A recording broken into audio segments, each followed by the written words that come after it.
اس نے نگاہیں جھکا لی، پھر اسے لگا جیسے اس نے آگ نے آنکھوں کے راستے سفر طے کیا اور اس کے تن بدن میں تندور سے دہکنے لگے ہیں۔ اب وہ خود ندامت کی آگ میں جل رہی تھی۔ وہ آہستہ آہستہ چلتا ہوا اس کے قریب آ گیا۔ اس کے انداز میں صدیوں کی تھکن تھی۔ اس سرد جنگ میں آخر مینال کا قصور ہی کیا تھا؟ ماہا کا سر جھک گیا، ٹانگیں بری طرح کانپ رہی تھیں۔ دوسرے ہی لمحے وہ کمرے سے باہر نکل گیا۔ ماہا نے اپنے کانپتے وجود کو صوفے کے سپرد کر دیا اور اپنے ہاتھوں کے پیالے میں چہرہ چھپا کر پھوٹ پھوٹ کر رونے لگی۔ مینال اپنے گھر آ چکی تھی۔ یہاں سب کچھ ویسا ہی تھا جیسا وہ چھوڑ کر گئی تھی۔ ہاں، البتہ کچھ تبدیلی آئی تھی تو وہ یہ کہ وردہ بھابھی میکے سے ناراضگی بھلا کر واپس آ گئی تھیں، اور دوسرے یہ کہ دائم بھائی اکثر گھر میں نظر آنے لگے تھے۔ وہ اس لیے کہ ان کے ہاں دوسرے بچے کی ولادت باسعادت کی تیاریاں جاری تھیں، اور وہ بیوی کی سیوا میں اس طرح لگے ہوئے تھے جیسے پہلی اور آخری بار ایسا کچھ ہو رہا ہو۔ گھر میں خاصی رونق اور چہل پہل رہنے لگی تھی۔ مینال کو حیرت بھی ہوتی تھی اور ہنسی بھی آتی تھی کہ یہ وہی دائم بھائی ہیں جو اپنا کام خود کبھی نہیں کرتے تھے اور آج زرخرید غلاموں کی طرح بیوی کی خوشامد میں لگے ہوئے تھے۔ اس نے ان باتوں پہ اب جلنا کڑنا چھوڑ دیا تھا۔ ڈور بیل مسلسل بج رہی تھی۔ وہ بہت دیر تک برتنوں سے نمٹتی رہی۔ بالآخر جب کسی کو بھی سنائی نہ دیا تو وہ خود ہی دروازہ کھولنے کے لیے باہر جانے لگی، لیکن پھر یہ دیکھ کر الٹے قدموں واپس آ گئی کہ دائم بھائی مہمانوں کو ڈرائنگ روم میں بٹھا چکے تھے۔ دوسرے ہی لمحے امی نے آ کر ضیافت کے پرتکلف اہتمام کا کہہ دیا۔ وہ چائے بنانے لگی۔ دائم کو شاید امی نے ہی کہا تھا، تبھی وہ بیکری سے کئی لوازمات اٹھا لائے۔ یہ خاص مہمان نوازی اس کے لیے کچھ معمہ سا بن گئی کہ نہ جانے کون آیا ہے۔ دائم ظاہر ہے بھائی تھے، پھر لیے دیے سے انداز میں رہتے تھے، ان سے کیسے پوچھتی؟ وہ سامان دے کر چلے گئے۔ مہمانوں کی ضیافت اور امی کی بھاگ دوڑ سے اسے کچھ اندازہ ہو رہا تھا کہ مہمان کس قسم کے ہو سکتے ہیں۔ تبھی وہ پوچھتے ہوئے کچھ عجیب سا محسوس کر رہی تھی، اور وہ پھر سے اپنے کام میں مصروف ہو گئی۔ کچھ ہی دیر کے بعد ڈور بیل پھر بجی۔ ظاہر ہے گھر میں جو 2 خواتین تھیں وہ مہمانوں میں مصروف تھیں، باقی باہر اس کے علاوہ کوئی نہیں تھا، لہٰذا اسے ہی جانا پڑا۔ دروازہ کھولا تو سامنے علی حسن کو دیکھ کر چونک گئی۔ آپ یہاں کیسے؟ اس کی حیرت بجا تھی۔ آپ نے ایک خط پہ گوند ہی ایسا لگایا تھا کہ میں بذریعہ ڈاک ہی جوابی خط بن کر پہنچ گیا، وہ حشاش بشاش انداز میں بولے۔ کیا مطلب؟ وہ اب تک حیران تھی۔ سبھی سوال یہی کریں گی، اندر آنے کا نہیں کہیں گی؟ انہوں نے قدم آگے بڑھائے تو مینال گھبرا گئی۔ گھر میں تو کوئی مرد نہیں ہے اور ڈرائنگ روم میں پہلے ہی مہمان خواتین بیٹھی ہیں، آپ کہاں آ رہے ہیں؟ اس کا گھبرایا ہوا انداز اس قدر بے ساختہ تھا کہ علی حسن خود بھی بے ساختہ مسکرا دیے۔ غالباً جو خواتین اندر بیٹھی ہیں میری امی اور بہن ہیں۔ جی، وہ گرتے گرتے بچی۔ گھبرائیے نہیں، وہ صرف میرا رشتہ لے کر آئی ہیں، اگر آپ کو منظور ہوا تو۔ وہ اس کی کیفیت سے ہز اٹھا رہے تھے۔ مینال فوراً ہی اپنے حواسوں میں آ گئی۔ اعتبار آ گیا میرا؟ وہ کچھ توقف کے بعد شکوہ کے انداز میں بولی۔ اعتبار تھا تبھی تو جاتے ہوئے آپ سے پوچھا تھا، اگر اعتبار نہ ہوتا تو سنی سنائی بات کا یقین کر کے بغیر ملے ہی نہ چلا جاتا، کبھی بھی واپس نہ آنے کے لیے۔ اگر میں تردید نہ کرتی تو آپ کے اعتبار نے کون سا مان دے دینا تھا؟ میں بھی تو یہی چاہتا تھا کہ آپ خود تردید کریں، اور میں شوق سے آپ کی تردید سننے کو تیار تھا، لیکن آپ نے جس لمحے ماہا کو پکارا تو میں مایوس ہو گیا، اور بس یہی سوچ کر نہ آنے کا فیصلہ کر آیا کہ جب تک آپ خود اپنی بات کی وضاحت نہیں کریں گی، بات آگے نہیں بڑھے گی۔ بہرحال اچھی لگی آپ کی وضاحت اور تردید، اور خاص طور پر یہ کہ آپ کی وہ احتیاط جس سے آپ نے اپنے دوست کو صاف بچا لیا۔ مینال نے حیرانی سے علی حسن کو دیکھا تو وہ سادگی سے مسکرا رہے تھے۔ تو گویا آپ کو معلوم تھا؟ معلوم نہیں تھا، لیکن معمولی سا شک ہوا تھا، وہ بھی صرف اسی خیال سے کہ اتنی محتاط اور باصلاحیت لڑکی اتنا غلط اندازہ کیسے لگا رہی ہے، اور وہ بھی وہ جو سب سے زیادہ آپ کو جانتی ہے۔ تب بھی میں نے آپ کو وضاحت کرنے کا موقع دیا تھا اور آپ پاس ہو گئی۔ وہ مسکرا دیے۔ مینال نے حیرت سے ان کی شکل دیکھی۔ میں جانتا تھا مینال کی اس بات کی آپ میں شدید کمزوری ہے، لیکن کیا ہے کہ زندگی ایک کمرہ امتحان کی طرح ہوتی ہے، اور اس کے نشیب و فراز سبھی سوال نامے ہیں اور وقت کڑا نگران۔ جو لوگ دوسروں پر انحصار کرتے ہیں ہمیشہ وقت سے مات کھاتے ہیں، اور میں آپ کو ہمیشہ مات کھاتے نہیں دیکھ سکتا تھا، اسی لیے آپ کو اس بھنور سے نکال لایا جہاں آپ کو لمحہ لمحہ مسیحا کی ضرورت رہتی تھی۔ وہ بے حد مطمئن اور سرشار تھے، نہ جانے کون کون شامل ہے مجھے اس بھنور سے نکالنے میں۔ مینال نے نگاہیں جھکا لیں۔ اب اندر آ جاؤں؟ مینال شرمندہ ہو کر سامنے سے ہٹ گئی۔ وہ اندر آ گئے۔ ایک بات بتائیں، کیا آپ نے خط کسی کو پہلی بار لکھا تھا؟ ان کی آنکھوں کی شوخی اس کا احاطہ کیے ہوئے تھی۔ کیوں؟ کیا لکھائی اچھی نہیں تھی؟ اس نے نگاہیں اٹھا کر دیکھا اور پھر جیسے نروس ہو کر نگاہیں جھکانے پر مجبور ہو گئی۔ لکھائی تو بہت اچھی ہے آپ کی، لیکن انداز تحریر نہایت ہی خشک تھا۔ وہ شریر ہوئے۔ ان کی شوخی پر منال ہراساں ہو گئی۔ میں اندر بتاتی ہوں کہ آپ آئے ہیں، مناسب تھا کہ وہ یہاں سے بھاگ لے۔ وہ بھاگنے لگی تو انہوں نے بڑھ کر ہاتھ تھام لیا۔ آپ خوش ہیں منال؟ وہ اسے جذب سے دیکھ رہے تھے۔ وہ بری طرح گھبرا گئی۔ کچھ تو کہتی جائیے۔ وہ آگے کو بڑھے۔ منال کی سمجھ میں نہیں آیا کہ کیا کہے۔ ان کی مشتاق نگاہیں اس کے چہرے کو گلنار کر رہی تھیں۔ آذر نے آپ کا نام گھننا بالکل صحیح رکھا ہوا ہے۔ بہت دیر کے بعد اس کے لبوں سے نکلا اور دوسرے ہی لمحے وہ ہاتھ چھڑا کر بھاگ گئی۔ علی حسن اس کی شرارت پر دیر تلک ہنستے رہے۔ بستر پر پڑے مسلسل 5واں روز تھا، لیکن بخار تھا کہ اترنے کا نام نہیں لے رہا تھا۔ منال کی منگنی کا دعوتی کارڈ اس کے سامنے تھا اور وہ اپنے ضمیر کو طرح طرح کے گھاؤ لگا رہی تھی، لیکن پھر بھی چین نہیں آتا تھا۔ وہ اپنی سوچ میں غلطاں، اداس، مزمحل اور شکستہ سی بستر پر نیم دراز بیٹھی تھی۔ تبھی فروا حیرت سے کہتی ہوئی کمرے میں داخل ہوئیں، ارے بھائی ماہا، یہ میں کیا سن رہی ہوں؟ تم منال کی منگنی میں نہیں چل رہی؟ بھائی عجیب عجیب معجزے ہو رہے ہیں، کہیں واقعی قرب قیامت تو نہیں؟ میری طبیعت ٹھیک نہیں ہے آپا، اس نے نگاہیں جھکا کر کہا اور کارڈ مروڑنے لگی۔ حیرت انگیز بات ہے، اس سے پہلے تو کبھی ایسا نہیں ہوا۔ آندھی، بارش، طوفان، طبیعت کی ناسازی کبھی تمہارے ارادوں میں حائل نہیں ہوئے تھے۔ جب تم نے سوچ لیا کہ منال کے پاس جانا ہے تو پھر جا کر ہی رہی تھی، اور پھر اس خاص موقع پر یہ بہانہ۔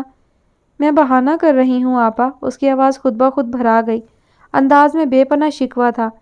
ارے بھائی یہ تمہیں کیا ہو گیا ہے؟ بات بات پہ آنکھیں آنسوؤں سے بھر لاتی ہو۔ موسمی بخار ہی تو ہے، خدا نخواستہ کوئی بڑا روگ تو نہیں لگ گیا جو اتنی دل برداشتہ رہنے لگی ہو؟ جلد ہی ٹھیک ہو جاؤ گی۔ فروا نے بے حد اپنائیت اور پیار سے اسے اپنے قریب کیا تو اس کا ضبط جواب دے گیا، جیسے وہ اسی انتظار میں تھی۔ بے اختیار ہی رو پڑی۔ بڑا روگ ہی تو لگ گیا ہے آپا، یہاں تک کہ اس کا وجود رو رو کر ہچکولے لینے لگا۔ ماہا میری جان، طبیعت خراب ہو جائے گی، کیوں خود کو ہلکان کر رہی ہو؟ کچھ بتاؤ تو صحیح، کیا بات ہوئی ہے؟ فروا اب کچھ پریشان سی ہو گئی تھی۔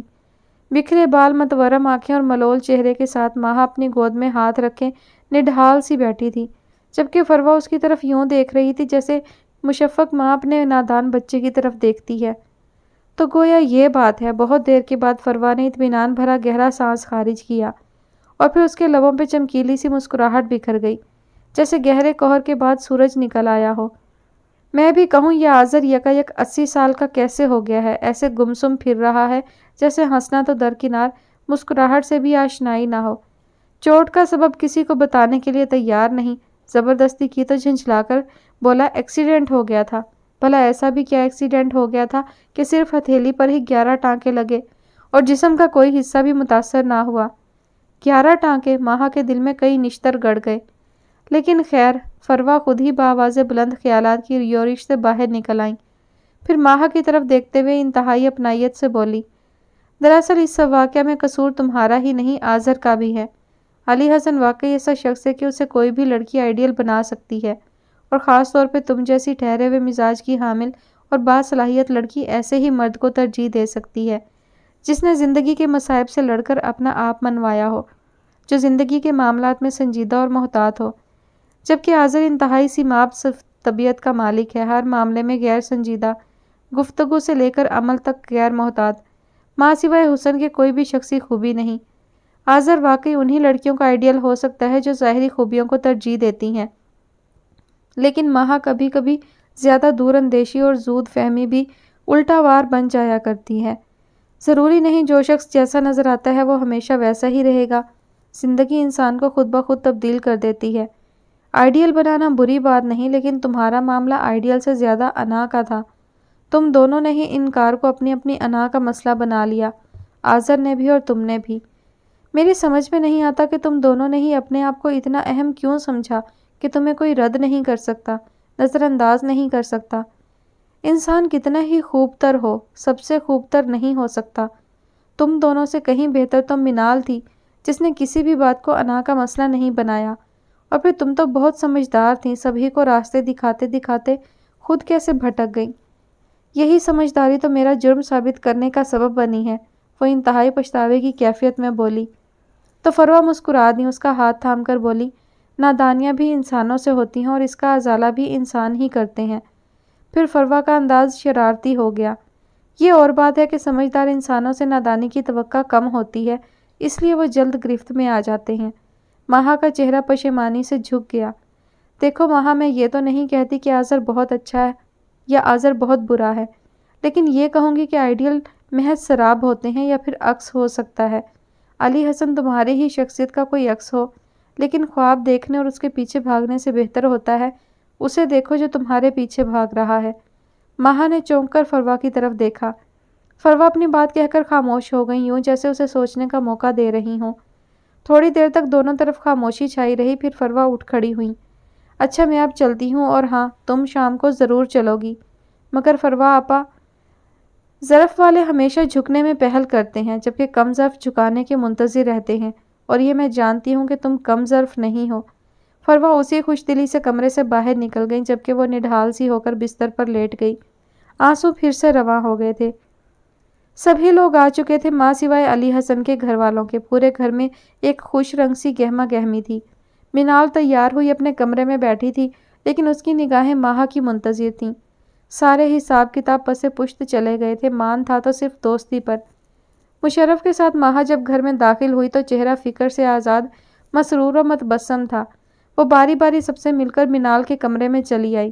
منال جو اسی کے انتظار و خیال میں بیٹھی تھی، اسے سامنے پا کر بے قابو ہو گئی، اور پھر دونوں ہی اس لپک سے ایک دوسرے کی طرف بڑھیں جیسے صدیوں کے بعد ملی ہوں۔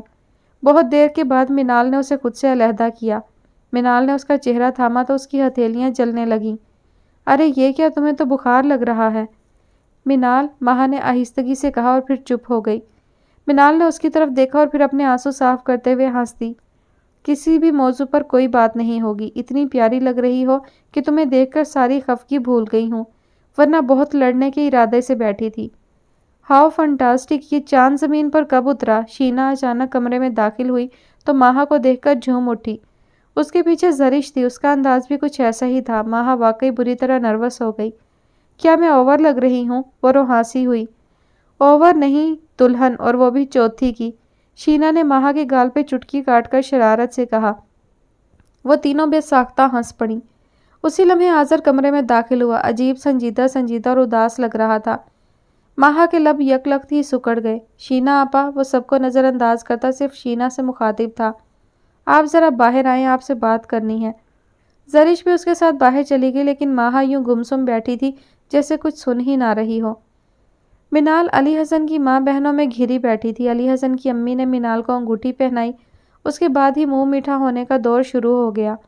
ماہا سب سے الگ تھلگ چپ چاپ اپنی ہی سوچوں میں غلطاں بیٹھی تھی۔ یہاں سے مٹھائی کا اور تصاویر کا سلسلہ ختم ہوا تو پھپھو علی حسن کی انگوٹھی لے کر مردانے میں چلی گئیں۔ منال کے پاس چند افراد رہ گئے۔ ماہا کو گمسم بیٹھا دیکھ کر فروہ اس کے قریب آ گئی۔ اداس ہو؟ نہیں تو، ماہا نے جبراً مسکرایا۔ فروہ اس کا چہرہ دیکھنے لگی۔ آذر سے ملاقات ہوئی؟ ماہا کا چہرہ جھک گیا اور آنکھیں بھر آئی۔ ملو گی اس سے؟ وہ ٹیشو پیپر کے کونے سے آنکھ صاف کرنے لگی۔ فروہ ہنس دی۔ اچھا چلو اٹھو۔ ماہا کو اٹھنے میں جھجک محسوس ہوئی۔ تمہاری امی کو تمہاری بہت فکر ہو رہی ہے، ابھی بھی مشرف سے کہہ رہی تھی کہ بہن کو گھر لے جاؤ پھر ڈاکٹر کے پاس لے جانا، لیکن چچی جان کو یہ معلوم نہیں کہ ڈاکٹر یہیں موجود ہے۔ فروہ شرارت سے مسکرائیں، پھر اسے اپنی ہمراہی میں منال کے کمرے میں چھوڑ گئیں۔ فروہ آپا، ماہا نے جاتی ہوئی فروہ کو پکارا۔ فروہ نے پلٹ کر دیکھا، وہ کچھ خوف زدہ نظر آئی، آنکھیں پھر پانیوں سے بھر رہی تھیں۔ یہ آگ کا دریا تمہیں خود ہی عبور کرنا ہے۔ فروہ لاچاری سے کندھے اچکا کر نیچے اتر گئیں۔ ماہا اس طرابی کیفیت میں انگلیاں مسلنے لگی۔ آئیے نا آذر بھائی، آپ بھی تصویر بنوا لیجئے، عمیر ضد کر رہا تھا۔ نہیں، میرا موڈ نہیں ہو رہا، وہ بار بار انکار کر رہا تھا۔ حیرت کی بات ہے آذر، تمہیں تو تصاویر بنوانے کا اتنا شوق تھا کہ جہاں کیمرہ آن ہوا تم تصویر بنوانے چڑھ دوڑے۔ میری شادی کی ساری البم میں مجھ سے زیادہ تمہاری تصاویر ہیں۔ فراز نے مسکراتے ہوئے حیرت کا اظہار کیا۔ اور میری شادی میں بھی میری بیوی سے زیادہ موصوف میرے پاس بیٹھے ہیں۔ وقاص بھائی نے چھپے دکھ کا اظہار کر ڈالا۔ دراصل وقاص بھائی، بیٹھی تو شینا بھی تھی آپ کے پاس، لیکن تصویر بنواتے ہوئے یہ اتنا خود پسند ہو جاتا ہے، یہ بھی خیال نہیں کرتا کہ یہ موقع کس کے لیے اہم ہے۔ ہمیشہ اپنے آپ کو ترجیح دیتا ہے۔ آپ کی شادی میں ساری تصاویر اس نے شینا کے آگے بیٹھ کر بنوائی ہیں، وہ بھی اس طرح کے کیمرے کی آنکھوں میں آنکھیں ڈال کر۔ فروا کی بات پر بے ساختہ کہا پڑا، جبکہ آذر ہلکا سا بھی نہیں مسکرایا۔ فروا چڑ گئیں اور لاڈ سے اس کی ناک کھینچ کر بولی، یہ تم اتنے سنجیدہ کب سے ہوئے؟ جب سے انڈے مہنگے ہوئے۔ مشرف نے حاضر جوابی کا بے ساختہ مظاہرہ کیا تو کمرے میں زعفران بکھر گیا۔ آذر بھی تھوڑا سا مسکرا دیا۔ اچھا چلو اٹھو، ذرا میرے ساتھ آؤ، فروا نے کہا۔ آذر مسکراتے ہوئے اٹھ گیا۔ کہاں چلنا ہے؟ وہ دونوں ساتھ ساتھ باہر آ گئے۔ کہیں نہیں، اوپر سے میز منگانی تھی، وہ لا دو۔ مگر میرے ہاتھ میں تو چوٹ لگی ہوئی ہے۔ دوسرا ہاتھ تو ہے، آرنلڈ کے شاگرد ہو اور بہانے کر رہے ہو۔ آرنلڈ کو بھی شرم آ رہی ہوگی۔ آذر بے ساختہ ہنس دیا۔ دونوں آگے پیچھے تیز تیز سیڑھیاں چڑھتے اوپر چلے گئے۔ آذر کمرے میں داخل ہوا تو سامنے ہی وہ صوفے پر ڈھیلے ڈھالے سے انداز میں بیٹھی نظر آئی۔ اسے دیکھتے ہی موڈ پھر سابقہ حالت میں آ گیا۔ وہ اسے یکسر نظر انداز کر کے میز دیکھنے لگا، لیکن کمرے میں کہیں بھی میز نہیں تھا۔ اسی لمحے زور سے دروازہ بند ہونے کی آواز آئی۔ وہ چونک کر پلٹا۔ فروا دروازہ بند کر چکی تھی۔ فروا آپا، وہ ان کا سارا پروگرام سمجھ گیا۔ سخت جھنجھلا کر دروازے کی طرف بڑھا اور دھڑ دھڑ دروازہ پیٹ ڈالا۔ فروا کی ہول میں سے بولی، میں نیچے جا رہی ہوں، دلوں کی کدورتیں دور کر لو، جب دل صاف ہو جائیں گے دروازہ بھی کھل جائے گا۔ آپا، اس نے برہم لہجے میں احتجاج کیا اور دروازے کو جنونی انداز میں بجانے لگا۔ زیادہ شور شرابہ نہیں کرنا کیونکہ نیچے ڈیک چلا ہوا ہے۔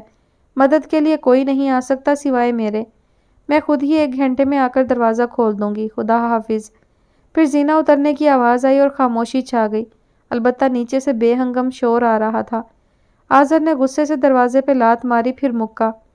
اس کا غضب دیکھ کر ماہا کے حوصلے پست ہونے لگے۔ اس نے جھنجھلا کر پھر دروازے کا لاک ہلایا، جیسے اسے یہاں کھڑا ہونا ایک پل بھی گوارا نہ ہو رہا ہو، مگر بے سود تھا۔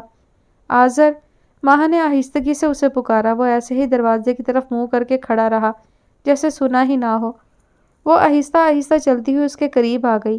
آذر، پھر اسے پکارا، مگر وہ نہیں پلٹا۔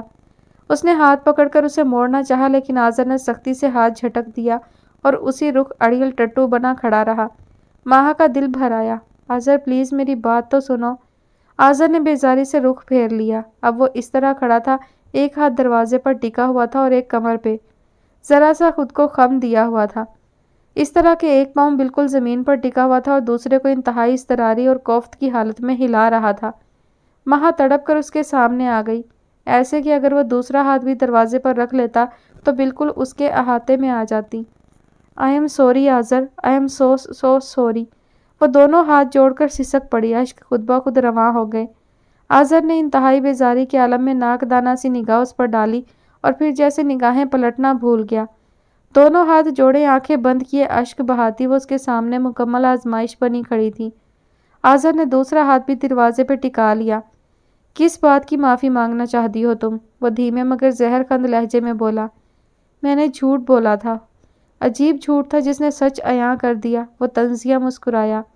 وہ سچ نہیں تھا، محض انا تھی جس سے تمہارا بھی دل دکھا اور منال کا بھی۔ مجھے ایسے نہیں کرنا چاہیے تھا، مجھ سے غلطی ہو گئی۔ I am sorry. ٹوٹ ٹوٹ کر لفظ آنسوؤں کے ساتھ ادا ہو رہے تھے۔ آذر نے اس کی طرف دیکھا۔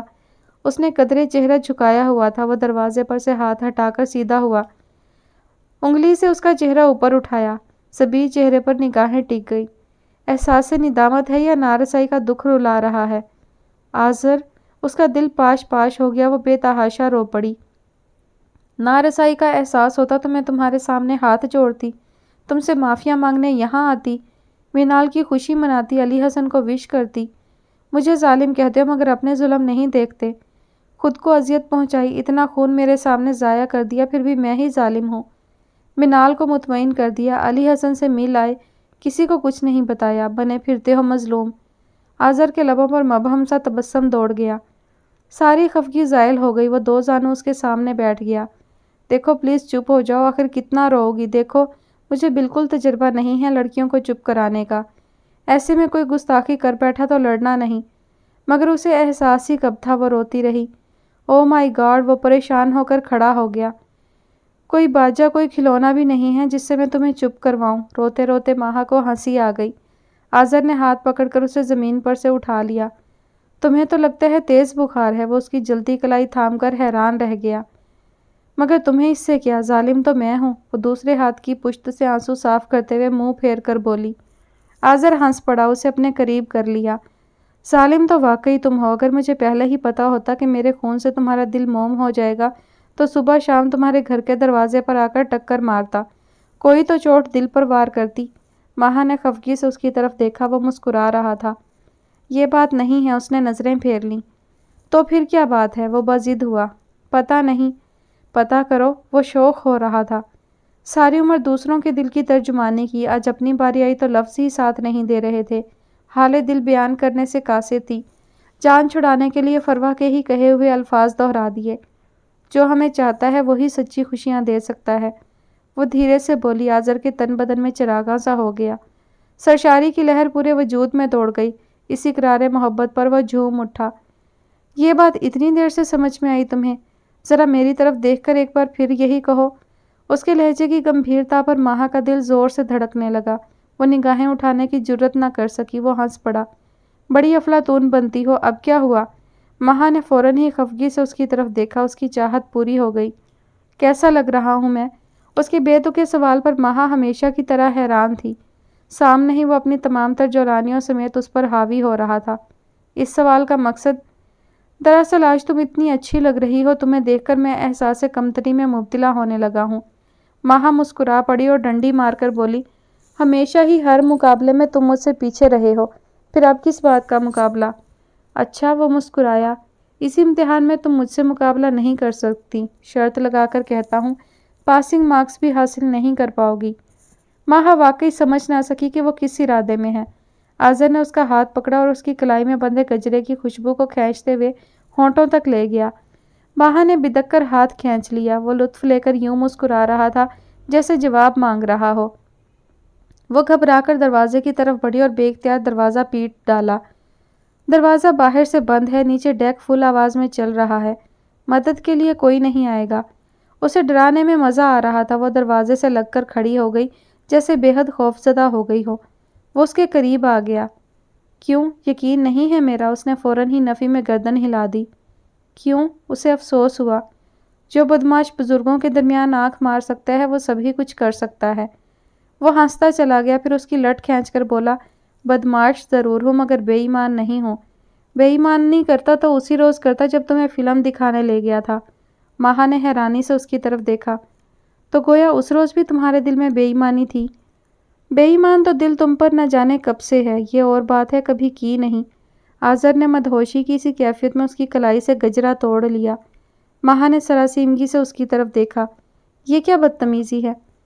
بدتمیزی نہیں ہے، اصول ہے۔ لڑکیاں جب اپنے ساجن سے ملنے جاتی ہیں تو کچھ نہ کچھ بھول کر آتی ہیں، پائل، بالی یا کاجل، تمہارا گجرا ہی صحیح۔ اسی اثنا میں سیڑھیاں چڑھنے کی آواز آئی تو وہ روحانسی ہو گئی۔ آذر پلیز میرا گجرا دو۔ کبھی دے کر بھی چیز واپس مانگی جاتی ہے؟ وہ گجرے سے کھیل رہا تھا۔ کب دیا ہے میں نے تمہیں یہ؟ تم نے خود ہی تو چھینا ہے مجھ سے۔ وہ لڑنے مرنے پر تل گئی۔ تو پھر تم بھی چھین کر وصول کر لو۔ وہ لطف لے رہا تھا۔ دھوکے باز تو تم پرانے ہو، فطرت سے کب باز آ سکتے ہو؟ اس نے دوسرا گجرا کھول کر آذر کے منہ پہ دے مارا۔ لو اسے بھی رکھ لو، اپنے سہرے کے پھول بنا لینا۔ اسی دوران دروازہ کھل گیا۔ وہ دھم دھم کرتی کمرے سے باہر نکل گئی۔ فروا چکرا کر رہ گئی۔ چھوڑ کر گئی تھی تو تم ناراض تھے، آئی ہوں تو وہ ناراض ہو کر جا رہی ہے اور تم خوش ہو۔ آخر یہ ماجرا کیا ہے؟ مجھے تو خوش ہونا ہی ہے آپا، سہرے کے پھول جو دے گئی ہے مجھے، اس کا مطلب ہے جلدی تیاری کروں۔ آذر کا کہا اور جملے نیچے اترتی ماہا کا تعقب کر رہے تھے۔ وہ خود ہی جلد بازی میں کہی گئی بات پر پشیمان ہو گئی اور شرما کر جلدی جلدی سیڑھیاں اترنے لگی۔ ختم شد جی جناب لسنرز، تو یہ کہانی ختم ہوتی ہے یہیں پر۔ شارٹ کہانی تھی اور بہت ہی مثبت میسج کے ساتھ تھی، خاص طور پر شادی شدہ لڑکیوں کے حوالے سے کہ وہ اپنے سسرال والوں کی اور اپنے شوہر کے حوالے سے اپنی باتیں جو وہ گھر میں کرتی ہیں۔ ماؤں کے ساتھ تو بیٹیاں دکھ سکھ کرتی ہیں، اس میں کوئی شک نہیں ہے اور کرنا بھی چاہیے، لیکن اس بات کا خاص خیال رکھنا چاہیے کہ پھر اس سے ان کی اور ان کے شوہر کی عزت جو ہے وہ کم ہو جاتی ہے، تو پھر اس بات پر انہیں گلہ بھی نہیں کرنا چاہیے۔ دوسری بات یہ کہ جب آپ گھر میں اپنی شادی شدہ زندگی کا ذکر کرتے ہیں، خاص طور پر اپنے چھوٹے بہن بھائیوں کے سامنے، تو اس سے ان پر بہت ہی منفی اثرات مرتب ہوتے ہیں۔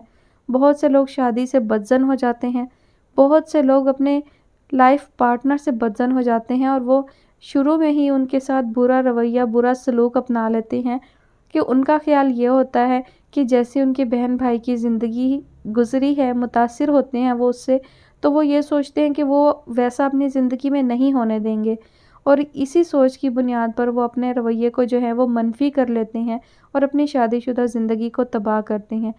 تو شادی شدہ بہن بھائیوں کو چاہیے کہ وہ اپنی زندگی کو اپنے چھوٹے بہن بھائیوں کے لیے مثبت مثال بنائیں، نہ کہ منفی مثال بنائیں۔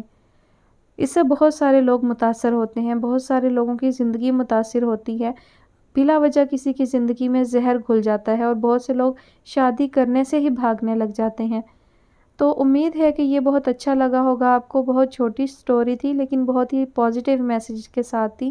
اور دوسرا یہ کہ ہمیشہ دوسروں کا سہارا نہیں لینا چاہیے، اپنی بات خود کہنی آنی چاہیے انسان کو، اپنے کردار کے حوالے سے یا اپنی ذات کے حوالے سے جو بھی بات کہنی ہو وہ خود کہنی چاہیے، ورنہ دوسرے لوگ آپ کا غلط استعمال کر لیتے ہیں، جیسا کہ منال کی شخصیت تھی اور ماہا نے اس کا استعمال جو کیا تھا۔ تو اس حوالے سے بھی بہت اچھی لگی مجھے یہ چھوٹی سی کہانی۔ امید ہے آپ سب کو بھی پسند آئی ہوگی۔ رائے کا اظہار کامنٹ سیکشن میں ضرور کیجیے گا۔ اپنا بہت سارا خیال رکھیے گا، مجھے دعاؤں میں یاد رکھیے گا۔ انشاءاللہ جلد نئی کہانی کے ساتھ حاضر ہوں گی۔ اللہ حافظ۔